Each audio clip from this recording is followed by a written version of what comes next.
Maayos na nairaos ng grade 7 students na sina Princess, Angel at Kaija ang unang araw ng kanilang pasukan dito sa Batasan Hills National High School. Magkahalong kaba at excitement lalo't bagong teachers at classmates ang kanilang kasama. Si Princess na pangarap maging doktor, mas pagbubutihin daw ang kanyang pag-aaral para hindi masayang ang hirap at pagod ng kanyang ina. Ramdam daw kasi niya ang hirap lalo pat solo parent ang nanay niya. Ngayong first day po, marami din po ako natutunan. Nasabi na rin po sa amin yung mga rules sa classroom, so maayos naman po siya so far. Ang magkaibigang Angel at Kaija naman, masaya din dahil agad nakahanap ng mga bagong kaibigan, bagay na mas magpapadali raw sa kanilang araw-araw na pagpasok sa paaralan. We discussed a lot of things with my advisor, and the teachers were very kind and very respectful. Just like what Angel said, everything is going well. Tapos, we practice in creative writing po, just like what Angel experienced po. Pero kung ang ilang estudyante at home at nakapag-adjust agad, ang mga magulang mas kabado pa.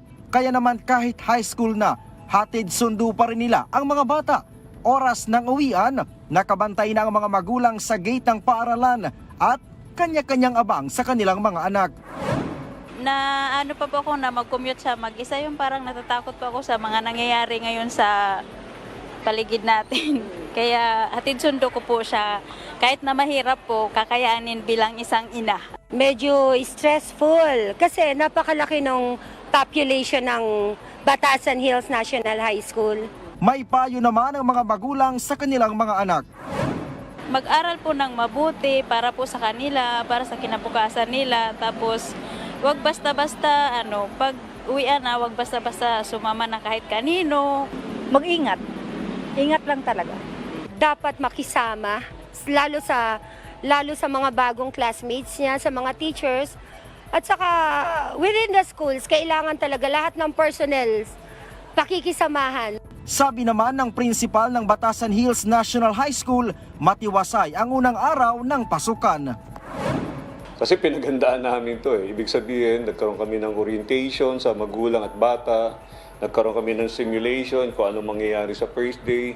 Dapat alam nila yung kanilang building, alam nila yung advisor nila, anong section sila, anong class schedule sila.